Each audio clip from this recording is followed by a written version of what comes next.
नमस्कार मंडळी, मी तुमचा लाडका मित्र वरद विजय चव्हाण आणि मी तुम्हा सर्वांचं माझ्या युट्यूब चॅनलमध्ये स्वागत करत आहे. मंडळी, अहो विक्रमार्का नावाचा नवीन पॅन इंडियन लेवलवर रिलीज झालेला सिनेमा, जो त्याचं ओरिजिनल लँग्वेज आहे तेलुगू, त्यानंतर हिंदी आणि मराठीमध्ये सुद्धा रिलीज झालेला आहे. आय थिंक पहिल्यांदा मराठी कलाकार एवढ्या प्रमाणात आपल्याला एखाद्या साऊथ सिनेमात दिसले असतील. साऊथ सिनेमा ऍक्च्युली बोलायला नको या सिनेमाला, भारतीय सिनेमात दिसले असतील असं आपण बोलूया. सो हा सिनेमा आता फायनली रिलीज झालेला आहे. खूप प्रमोशन याचा चांगल्या पद्धतीने केलंय, बट प्रेक्षक तेवढे आतुर आहेत का सिनेमा बघण्यासाठी आणि या सिनेमामध्ये काय प्लस आहे काय मायनस आहे याच्यावर एक नजर टाकूया. म्हणजे गोष्टीची जी कथा आहे ती चालू होते पुण्यापासून. पुण्यात एक झोपडपट्टी आहे. त्या झोपडपट्टीतनं काही लोक जी आहेत ती एका ठराविक ठिकाणी नेली जातात आणि त्या ठिकाणावर नेल्यानंतर ती लोक परत कधीच येत नाहीत. आता अशा परिस्थितीत तिकडे एक करप्ट ऑफिसर येतो, म्हणजेच आपले देवगिल साहेब. त्यांचं नाव आहे विक्रमार्का आणि त्यांचं हे करप्शन किंवा ज्या पद्धतीने ते स्वतःचं कॅरेक्टर पोर्ट्रे करतात, मला तरी बराच रणवीर सिंग आठवत होता सिम्बा मधला. असो, त्यानंतर मग आपल्या विक्रमार्काला कळतं की हा एरियाचा डॉन कोण आहे, तर तो आहे असुरा, म्हणजेच प्रवीण तरडे.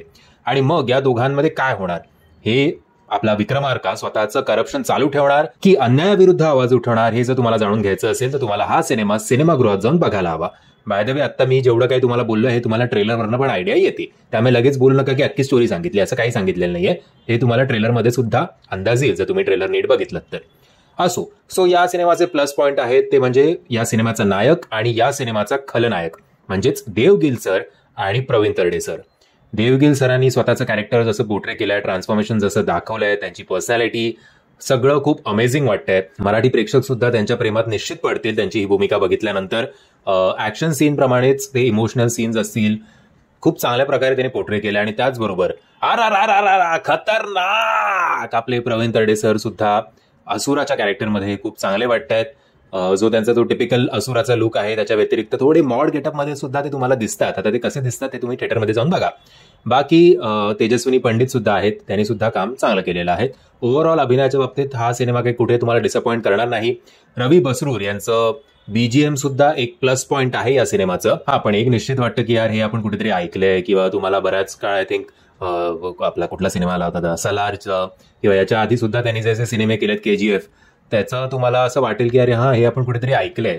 सो असं काही तुम्हाला नवीन बघतोय असं वाटणार नाही, बट त्या बीजीएममुळे नक्कीच या सिनेमाचे जे काही काही सीन्स आहेत त्याच्यात शिट्ट्या वाजव्या अशा किंवा अंगावर येणारे ते सीन्स या बीजीएममुळे नक्कीच जाणवतात. सो त्यांनी त्याचं काम चोख केलेलं आहे रवी सरांनी सुद्धा. या सिनेमाचा मायनस पॉईंट आहे की कथा जी आहे ती खूप प्रेडिक्टेबल आहे. मी माझ्या ट्रेलर रिव्ह्यूमध्ये सुद्धा बोललो होतो की बाबा सगळं चांगला प्रयत्न आहे, पण हे सगळं आपण कुठे ना कुठेतरी बघितलंय असं वाटतं. आणि तेच अख्खा सिनेमा बघताना तुम्हाला जाणवेल की यार हे तो पहिलंच आपण कुठेतरी बघितलंय.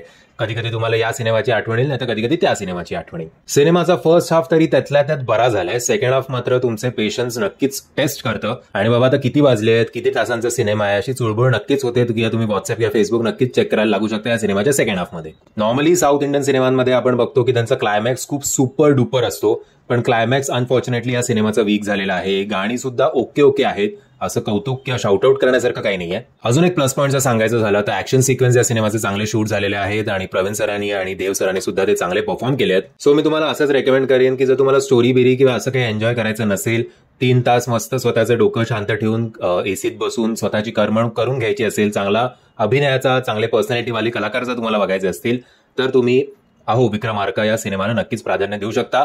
आणि आपल्यापैकी बऱ्याचशा महाराष्ट्रीयन लोकांनी ज्यांनी देव सरांचा परफॉर्मन्स याआधी कदाचित बघितला नसेल, समजा असं होणार नाही पण समजा जर बघितला नसेल तर हा सिनेमा बघून तुम्ही नक्कीच देव सरांच्या परफॉर्मन्सवर नक्कीच इम्प्रेस व्हाल, याच्यात काही शंका नाहीये. मंडळी, मी आशा करतो तुम्हाला हा व्हिडिओ आवडला असेल. जर तुम्हाला हा व्हिडिओ आवडला असेल तर प्लीज या व्हिडिओला लाईक, शेअर आणि चॅनलला सबस्क्राईब करायला विसरू नका. जय हिंद, जय महाराष्ट्र.